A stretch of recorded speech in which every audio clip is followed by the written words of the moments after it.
ईद के मौके पर पश्चिम बंगाल की सीएम ममता बनर्जी ने सीएम योगी को धमकी दी है। ईद के बाद नमाजियों को संबोधित करते हुए ममता बनर्जी ने कहा कि अगर मुसलमान साथ आ गए तो फिर समझ लेना कि क्या होगा। और ममता बनर्जी ने बिना नाम लिए ही सीएम योगी पर तंज किया। ममता बनर्जी ने कहा कि वो ठोक दो करते हैं, लेकिन अगर मुसलमान साथ आ जाएं तो उनकी सत्ता चली जाएगी। बहुत कम हो रहा है। हम तो अल्लाह ताला के पास दुआ मांगेंगे, अल्लाह दुआ करो, इसको हिम्मत अब रुक दो, इसको दादागिरी अब रुक दो, इसको जुमला अब रुक दो। इस बोलता है टोक दो, क्या टोक दो? अगर हम लोग इकट्ठा हो जाएगा तो तुम्हारा तैयारी। ममता बनर्जी ने कहा कि चाहे मेरी जान भी चली जाए, लेकिन मैं देश का बंटवारा नहीं होने दूंगी। हमारा बंगाल से विश्व का शांति चाहिए, हम दंगा नहीं चाहते हैं, हम शांति चाहते हैं। हम देश को टुकड़ा करने नहीं चाहते हैं। जो लोग देश को टुकड़ा करने चाहते हैं, आज ईद का दिन हम वादा करते हैं, हम जिंदगी भी देने के लिए तैयार हैं, लेकिन वही ममता बनर्जी ने बीजेपी को गद्दार पार्टी तक कह दिया। ममता बनर्जी ये बयान ईद की नमाज के बाद दे रही थी। ममता बनर्जी ईद की नमाज के समय कोलकाता के रेड रोज पहुंची थी, जहां पर उन्होंने नमाज के बाद ये बयान दिया। और जब नमाजी खुदा की इबादत कर मोहब्बत का पैगाम बांट रहे थे, उसी समय ममता ने ये बयान देकर सियासी सरगर्मी बढ़ा दी। ममता बनर्जी ने केंद्र सरकार को निशाने पर लेते हुए यहां तक कह दिया कि चाहे कुछ भी हो जाए, वो बंगाल में एनआरसी नहीं लागू होने देंगी। तो चला जाए तो सब चला जाए। आज कॉन्स्टिट्यूशन बदल हो रहा है, आज इतिहास बदल हो रहा है। बोलता है मीडिया भाई टिकट उठा दो, आज बोलता है इतिहास बदल लो, देश का संविधान बदल लो, जो भी मर्जी करते हैं। फिर एनआरसी लेके आया, नहीं बोला मैं तो नहीं करने देगा।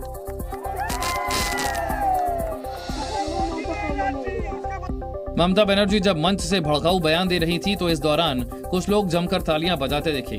ममता बनर्जी ने एक शायरी सुनाते हुए बीजेपी को खुले मंच से चेतावनी दी कि खुदा मेरे साथ है और मैं किसी से डरूंगी नहीं। इमाम से हिम्मत से काम लो और एक वादा करो, हम लड़ेंगे, हम नहीं डरेंगे, हम लड़ेंगे, हम हिम्मत से काम करेंगे, लेकिन हम नहीं डरेंगे। खानुस बन के जिसकी हिफाजत हवा करे, खानुस बन के जिसकी हिफाजत हवा करे, वो समस्या जाते जाते ममता बनर्जी ये वादा करके गई कि वो बीजेपी को सत्ता से बेदखल करने के बाद ही मुलाकात करेंगी। टाइम में भेंट होगा तो हम कुर्सी चेंज करके ही करेंगे। ममता बनर्जी ने सीएम योगी को धमकी दी तो योगी आदित्यनाथ ने भी पलटवार करने में देर नहीं की। सीएम योगी ने कहा कि यूपी में आज कानून का राज है और पहले उत्तर प्रदेश अपराध और गुंडा राज के लिए जाना जाता था, लेकिन आज यूपी में शांति है। ये कानून का राज सबके लिए समान है और इस सबके बराबर लागू होता है, कोई भेदभाव किसी के साथ नहीं। कानून सबके लिए समान है, लेकिन तब हर समुदाय का विश्वास तब जुड़ता है जब एक संवेदनशील प्रशासन होता है। वहीं बीजेपी नेता शाहनवाज हुसैन ने भी ममता बनर्जी पर निशाना साधा और ममता बनर्जी पर हिंदुओं से भेदभाव करने का आरोप लगाया। जितनी बातें तृणमूल कांग्रेस की नेता ममता जी ने कही हैं, वो सब उन पर खुद लागू होती है। वो खुद ही समाज में बंटवारा कर रही हैं। अच्छी बात है वो ईद के मौके पे गई, लेकिन रामनवमी के मौके पर वो प्रेम नहीं दिखाती हैं और उस वक्त दंगा हो जाता है और उसको बचा भी नहीं पाती हैं। बीजेपी नेता मुख्तार अब्बास नकवी भी ममता बनर्जी पर हमलावर दिखे। उन्होंने ममता बनर्जी को समाज में नफरत ना फैलाने की नसीहत दी। डॉन अतीक और अशरफ की हत्या के पीछे कौन है, इस सवाल का जवाब तलाशने के लिए एसआईटी की टीमें शूटर्स से पूछताछ कर रही हैं। वहीं इस मामले पर वोटों के ध्रुवीकरण की सियासत भी जारी है। कई ऐसी पार्टियां हैं जो खुद को अतीक और अशरफ का हमदर्द बताकर उनका महिमा मंडन करने में जुटी हैं, ताकि चुनावों में वोटों का ध्रुवीकरण किया जा सके। और इसमें असदुद्दीन ओवैसी की पार्टी एआईएमआईएम भी पीछे नहीं है। अब महाराष्ट्र के मालेगांव से एआईएमआईएम विधायक मुफ्ती इस्माइल ने यूपी सरकार को चेतावनी दी है। मुफ्ती इस्माइल ने कहा है कि सरकार कितनी भी कोशिश कर ले, लेकिन मुसलमान डरने वाला नहीं है। आप ये चाहते हो कि 2-4 लोगों को मारकर आप पूरे हिंदुस्तान के मुसलमानों को खौफजदा कर दोगे या उन्हें मायूस कर दोगे, तो ये दीवाने की बड़ है और पागल का ख्वाब है, ऐसा कभी भी नहीं होगा। इस्माइल कासमी आज ईद के मौके पर शहर की लश्कर वाली ईदगाह पर पहुंचे थे। मुफ्ती इस्माइल कासमी ईदगाह के इमाम भी हैं और AIMIM के विधायक भी। और नमाज अदा करने के बाद जब वो मीडिया से मुखातिब हुए तो योगी सरकार पर हमला बोल दिया। अतीक और अशरफ आज भले ही अतीत हो गए हैं, लेकिन दोनों की मौत पर राजनीति जबरदस्त हो रही है। विपक्ष योगी सरकार पर अतीक अहमद की हत्या कराने का आरोप लगा रहा है, तो वहीं अब यूपी के कैबिनेट मंत्री धर्मपाल सिंह ने बड़ा दावा किया है और अतीक अशरफ हत्या के पीछे विपक्ष का हाथ बताया। उन्होंने दावा किया कि अतीक और अशरफ कोई बड़ा राज जानते थे, इसीलिए विपक्ष ने उन्हें राज खुलने के डर से मरवा दिया। देखिए, सच तो ये है, अतीक की हत्या कराने का काम विपक्ष का ही है। कुछ गंभीर राज खुलने वाले थे, इसलिए विपक्ष ने उसकी हत्या की। धर्मपाल सिंह ने आरोप लगाया कि पूर्व की सरकारें माफिया को संरक्षण देती थी, लेकिन हमारी सरकार माफिया को मिट्टी में मिलाने का काम कर रही है। जिस अतीक अहमद की पत्रावी अपराध की और जजों की सीट भी बेंच भी अतीक अहमद का केस लेने से मना कर देती थी, ऐसा अतीक अहमद का था, यदि उसको ठीक करने का काम किया है तो योगी सरकार ने किया है।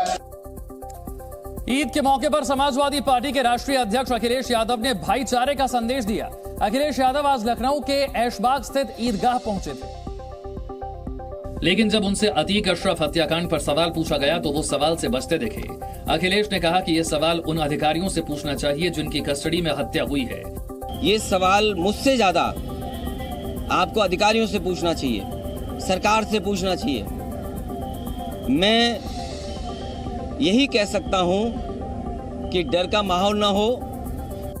अखिलेश यादव ने कहा कि हम चाहते हैं कि प्रदेश में डर का माहौल ना हो और किसी की खुशियों से भेदभाव न किया जाए। देश भर में ईद मनाई गई और इस मौके पर मस्जिदों में लोगों ने नमाज अदा की। ईद के मौके पर देश भर की मस्जिदों में नमाज अदा की गई। जामा मस्जिद में मुस्लिम समुदाय के हजारों लोगों ने मिलकर सुबह की नमाज पढ़ी। प्रधानमंत्री मोदी ने देशवासियों को ईद की बधाई दी। उन्होंने ट्वीट करते हुए लोगों के अच्छे स्वास्थ्य की कामना की। ईद की बहुत बहुत मुबारकबाद। ईद पर अखिलेश यादव ने कहा, देश में भाईचारे की जो पहचान है वो बनी रहनी चाहिए। उम्मीद करते हैं कि जिस तरह से ये त्योहार मनाया जा रहा है, इसमें सरकार कोई भेदभाव नहीं करेगी। ईद खुशियों से मनाई जा रही है, ये भी चलता रहेगा। बीजेपी नेता शाहनवाज हुसैन ने भी सभी लोगों को ईद की मुबारकबाद दी। अतीक के मामले पर अल कायदा की धमकी को लेकर कहा कि भारत में जितने मुस्लिम सुरक्षित हैं, उतने दुनिया में कहीं नहीं। ऐसी बयानबाजियों से कोई फर्क नहीं पड़ता है। कोलकाता में ईद के मौके पर मुस्लिम समुदाय के लोगों ने मिलकर नमाज पढ़ी है। एक कार्यक्रम में सीएम ममता बनर्जी और अभिषेक बनर्जी भी शामिल हुए थे। ईद के मौके पर सुपरस्टार सलमान खान और शाहरुख खान की झलक पाने के लिए इनके फैंस इनके घरों के सामने जमा हो गए। एक्टर्स ने भी अपने फैंस को निराश नहीं किया। गैलेक्सी अपार्टमेंट के सामने जुटे फैंस का अभिवादन करने के लिए सलमान अपनी बालकनी में आए। सलमान को मिल रही धमकियों के बीच उनके घर पर सुरक्षा के कड़े इंतजाम दिखे। सलमान ने घर के बाहर हजारों लोगों की भीड़ देखी। ये देखिए, सलमान के घर के बाहर कितनी बड़ी संख्या में लोग जमा हुए। सलमान के साथ शाहरुख खान के बंगले के सामने भी इसी तरह से फैंस जमा हुए। किंग खान ने भी अपने फैंस को अभिवादन किया। शाहरुख ने अपने अंदाज में अपने फैंस को ईद की बधाई भी दी।